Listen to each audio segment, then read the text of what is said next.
This year's anticipated OnePlus release goes up against a comeback story for Samsung. This is Joshua Vergara. What's going on, everybody? And this is a quick look at the OnePlus 5 versus the Samsung Galaxy S8.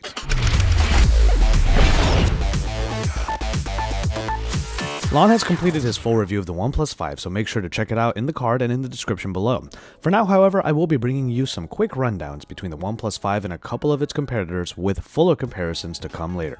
Users of the Galaxy S8 will probably point to its design as the best part of the phone. The Infinity display is definitely a sight to behold, not just because of its curved sides that allow for easier handling, but also because it is nearly free of bezel. The result has been an enjoyable 18.5 to 9 ratio display at Quad HD resolution that looks good in its skin. And though the home button might have gone away, it does get an extra input, the Bixby button. Speaking of extra inputs, OnePlus returns its highly tactile and useful alert slider to the OnePlus 5 in a body that is slightly different from before and has its own share of controversy. We won't go as far to say that the OnePlus 5 looks very much like the iPhone 7, but we do recognize a couple of the cues that it took from an iOS competitor, mainly the antenna lines and of course the dual camera. Up front, the phone is still decidedly OnePlus with a capacitive array that includes a home button and fingerprint combo underneath the 1080p display. The display puts the Galaxy S8 above the OnePlus in the handling department, but also on paper it is the higher powered panel. The S8 display is already bigger than the 5.5-inch flat panel on the OnePlus, but the OnePlus 5 still rocks the AMOLED 1080p display well.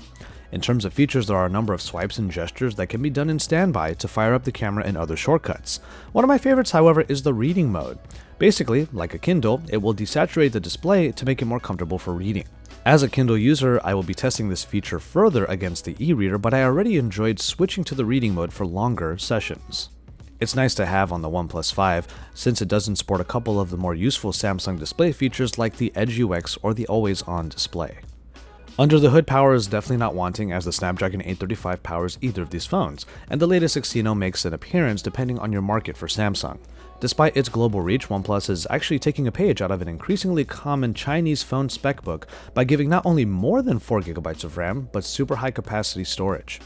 The highest spec phone of the bunch will have 8GB of RAM and 128GB of storage for a price that is less than either of the Galaxy S8 phones.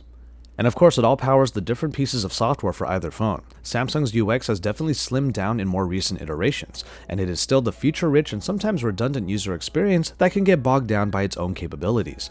Samsung apps accompany the already existing Google app ecosystem, for example, with Bixby and Samsung Notes sitting right alongside Google Assistant and Google Drive applications. For our full versus in the future, we'll be looking at the updates to Bixby, in which voice input and better vision recognition are part of the menu. On the other hand, Oxygen OS reaches its latest edition and brings nougat-like look and feel, but also some of OnePlus's own flavors. The shelf returns and is still a nice place to put one's widgets so that they're out of the way, and we mentioned the gestures and display features from before. There isn't too much else to this updated version that is overtly different, but that might play to the strength of the underdog competitor. After all, we are proponents of buying phones that have the features we will definitely use, instead of the features we will never touch after the initial setup. Which finally brings us to the camera. As I mentioned before, a fuller versus comparison will happen, and that will include picture analysis. For now, we will highlight the fact that the Galaxy S8 is one of the flagships this year that is missing the increasingly key addition, a secondary camera. The OnePlus 5 manages to tuck a 20-megapixel 2x zoom telephoto lens right next to its 16-megapixel main shooter in order to bring its own version of zoom and portrait mode to Android masses. The result is a picture experience that remains very familiar to previous software, meaning that swipes and minimal presses on the viewfinder are par for the course. We really like the manual Pro mode, however, which uses a toggle for raw capture and even includes a histogram. Portrait mode is sure to be a hit among OnePlus 5 users, as the combination of zoom, high-resolution capture, and software bokeh effects will make capturing new profile pictures pretty damn easy. Compare this to the Samsung camera, which is a fixed 12-megapixel dual-pixel camera that is similar to last year's well-received shooters from the S7 and the Note 7. There is little to complain about for good point-and-shoot capabilities, though Samsung makes sure to put in a bunch of features and its own Pro mode.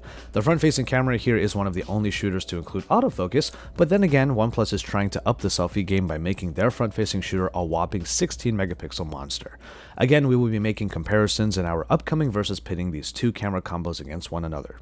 And with that, we hope that you got a quick but good glance at what these two phones have to offer. The OnePlus 5 is available for a lesser price outright, making it the appealing choice for anyone that wants to go outside the typical flagship spectrum. Especially after Bixby finally properly arrives, we will have an even more in-depth look at these phones soon.